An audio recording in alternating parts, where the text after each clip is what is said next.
신명기 28장 15절에서 19절입니다.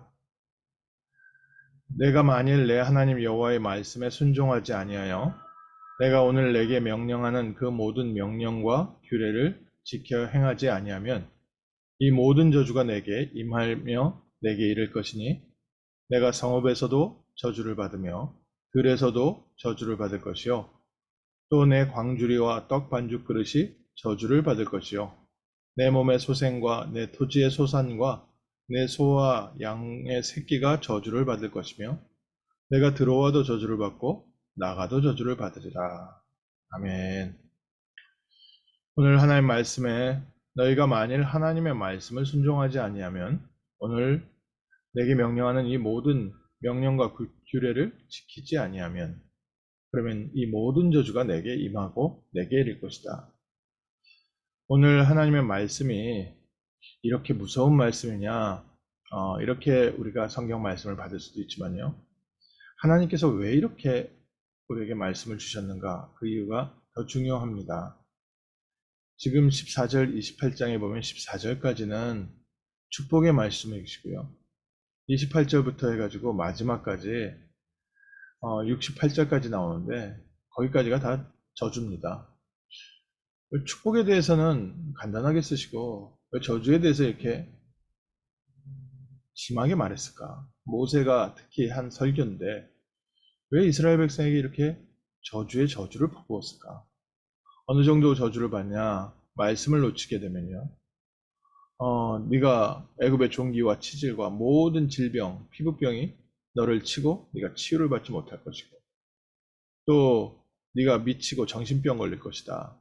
또 맹인이 어두운 데서 더듬는 것 같이 네가 주변 모든 사람들에게 압제당하고 노략질 당할 것이다. 근데 너를 구원할 사람이 없다. 네가 약혼을 해도 그 여자가 다른 남자와 동침을 하고 네가 집을 건축을 해도 그 집에서 살지 못하고 포도를 심어도 그 열매를 따먹지 못하고 내 소를 네가 바로 네 앞에서 잡았는데도 네가 그 소 못 먹을 것이다. 계속해서 저주의 저주를 퍼붓습니다. 내 자녀들이 다른 민족에게 빼앗기고 종일종이야 네가 수고하고 내가 열심히 노력을 해도 네가 알지도 못하는 민족들이 그거 와서 다 뺏어갈 것이다. 왜 하나님께서 이렇게 저주의 말씀으로 우리를 말하십니까? 그만큼 하나님 말씀을 잘 지켜야 된다라는 부분도 있지만요. 창세기 3장에 하나님 떠난 세상은 이렇게 살 수밖에 없습니다.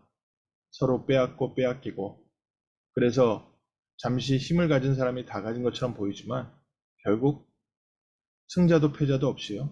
모두 패한 저주 가운데 살고 있습니다. 예전에 어떤 그 동물들 나오는 TV 프로를 보니까 집에서 개를 키우는데요. 이 개가 아침에 딱 일어나면요. 손살같이 나가는 겁니다. 시골인데 뭐 어디로 가는지도 몰라요. 찾을 수도 없어요. 그 동네에 있질 않은 겁니다. 그리고 점심때 이렇게 밥 주는 시간 되면요. 또 어디서 왔는지 조로로 찾아가지고 밥 놓으면 그 밥 먹고 또 나가요. 또 나갔다가 이제 저녁 시간에 돼서 잘 때 되면은 집에 들어와서 자고 있습니다. 매일 그러는 거예요.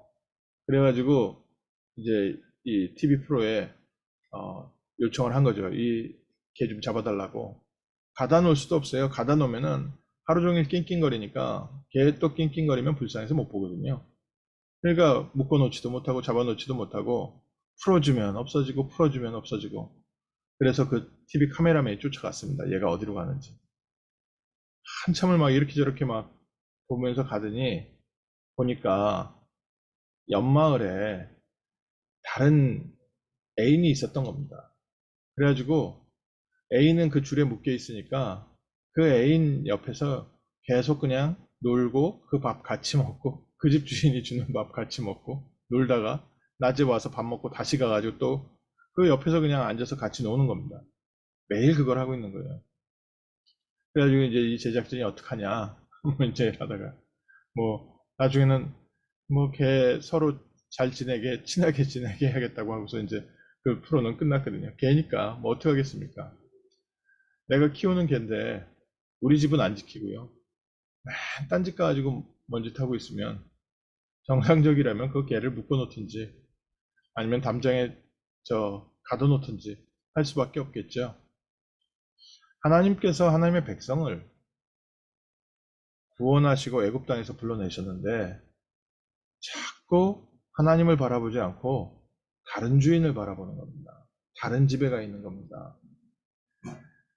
하나님의 백성을 하나님께서 정말 어렵게 구원하시고 특별히 보호하시고 인도하셨는데 자꾸 엉뚱한 것을 붙잡는데 그것을 붙잡으면 좋으면 얼마나 놔두겠습니까? 그 개를 놔둔 거는 뭐 자기 애인이 있으니까 거기 가서 그렇게 하고 있는 거죠. 그런데 하나님의 백성들이요. 하나님의 말씀을 놓치고 다른 것 붙잡기 시작하면 저주의 저주에 저주가 우리의 삶에 임하기 시작합니다. 하나님의 백성들을 하나님께서 특별히 보호하시고 사단과 죄와 지옥 권세에서 건져내셨는데 알지 못하게 그 지역의 우상을 섬기고 흑암 문화를 따라가고 세상을 따라가면 아담과 하와를 실패시켰던 사단이 계속해서 우리의 삶에 주인 노릇을 하고 우리를 노예로, 포로로, 속국으로 계속 끌고 다닐 수밖에 없습니다. 그러니 그 삶은요, 저주의 삶이고 그냥 불신자보다도 못한 불신자의 노예가 되어버립니다. 하나님의 말씀을 오늘 저희가 다시 한번 하나님의 중심에서 붙잡아야 됩니다. 하나님의 말씀이 하나님이 질투하는 하나님이기 때문에 말씀 지키는지 안 지키는지 보자라고 말씀하신 것이 아니라 하나님이 우리를 창세기 3장의 죄와 저주 가운데서 건져내시고 보호하시기 위해서 말씀 주셨습니다. 그리고 그 말씀 안에서 우리의 삶을 살도록 했는데 말씀은 놓치고 자꾸 다른 것을 붙잡으니까 우리의 삶이 시간 갈수록 어려워질 수밖에 없습니다. 하나님의 은혜와 하나님의 능력이 끊어져 버리니까 그 삶에는 아무리 수고하고 노력을 해도 결국 계속해서 뒤에서 새는 겁니다. 앞에서 벌고 뒤에서 새고 내가 기껏 준비해놓으면 남들이 뺏어가고 사기당하고 결국 내가 힘들게 세워놓은 회사 남들한테 뺏겨버리고 지금도 동일한 일들이요 계속 반복되고 있습니다. 나는 힘들게 자녀들을 교육시켜놨는데 자녀들하고요 원수돼 있습니다. 이 똑같은 상황이요 21세기에도 그대로 벌어지고 있습니다. 왜 그렇습니까? 하나님께서는요 하나님의 백성이 하나님의 보호 아래로 돌아오기 원하십니다. 그래서 우리를 보호하시고 인도하실 말씀 주셨습니다. 그리고 사단은요 길을 잃어버리고 방황을 하니까 마치 유괴범이 아이들에게 사탕을 주고서 그 아이를 납치해가는 것처럼 우리에게 눈에 보이는 좋은 것을 보여주면서 하나님의 언약 놓치게 합니다. 세상의 즐거움, 물질의 풍요로움, 내가 원하는 성취, 우리의 삶의 환경에 짧은 도움 이런 부분들을 통해서요. 결국 우리의 자녀들이 말씀 놓치고 예배 놓치도록 우리의 환경에 계속해서 사람 따라가도록 또 환경 따라가도록 결국 그 뒤에는요. 사단이 그 발톱을 숨기고 있다가 한순간에 우리의 모든 준비했던 것을요. 빼앗겨 버립니다. 힘들게 포도원을 세웠는데 그 포도원이 하루아침에 잠겨버리는 겁니다. 그래서 하나님께서 오늘 말씀 주셨어요. 내 말씀 안에 거하라. 그러지 않으면 세상의 저주와 재앙과 풍랑을 이길 수가 없다는 겁니다. 하나님께서는 돌아오라고 치지요. 사단은 잘 됐다고 해서 마음대로 공격하지요. 양쪽에서 어떻게 이겨냅니까? 특히 하나님의 백성은 하나님께서 부르실 때 전 세계를 살릴 제사장의 나라로 부르셨습니다. 이스라엘 백성이 하나님의 언약을 놓치면 그러면 하나님께서 다른 민족을 세울 수밖에 없습니다. 이스라엘 백성이 하나님의 언약을 놓치면 그러면 전 세계에 사단과 죄와 저주 이 영적 문제들은 누가 치유하고 회복합니다.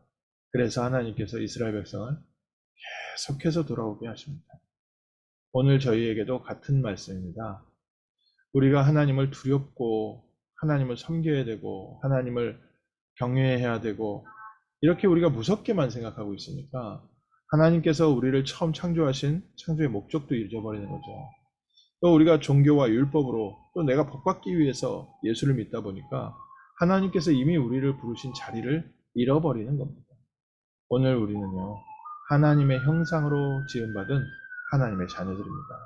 특히 창세기 3장 15절에 여인의 후손이 뱀의 머리를 상하게 할 것이다.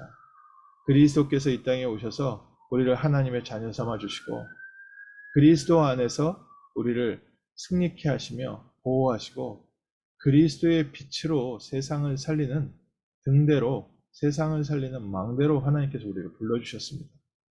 오늘 아침에 하나님 주시는 새 힘 얻으십시오.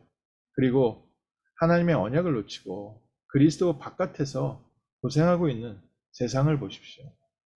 에덴 동산에 아담과 하와가 모든 것이 준비되어 있었던 데서 행복하게 살다가 어느 날 하나님 앞에 범죄함으로 에덴 동산에서 쫓겨났습니다.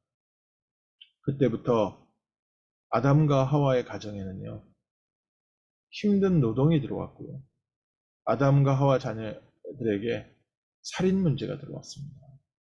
가정에서 두 아들이 서로 이 살인 문제가 들어오니까 이 가정이 어떻게 됩니까?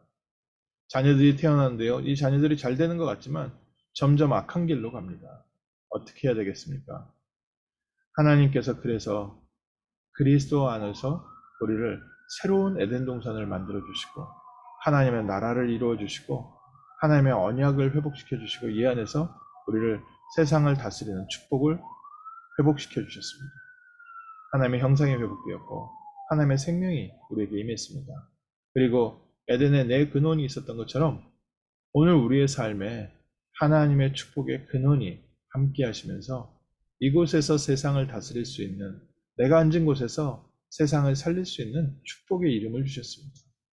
오늘 그리스도의 비밀 속에 그리스도 안에 머무시고 그리스도의 이름으로 현장을 살리시고 그리스도의 이름으로 세상을 축복하는 복된 우리의 사명, 신분, 회복되는 귀한 아침 되시기를 주님의 이름으로 축원합니다.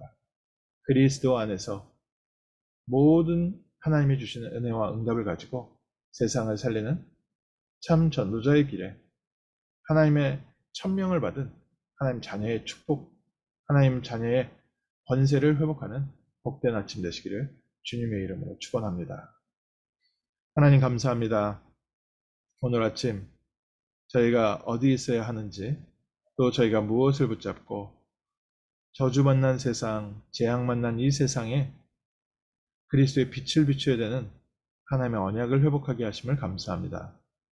세상 살리는 망대로서 먼저 하나님이 주시는 힘을 회복하게 하여 주옵시고 언약 붙잡게 하시고 말씀에서 하나님의 계획과 뜻을 가지고 말씀 붙잡은 기도로 세상을 살리고 세상을 변화시키는 전도자의 축복을 회복하는 복된 아침 되게 하옵소서. 주 예수 그리스도 이름으로 기도합니다. 아멘.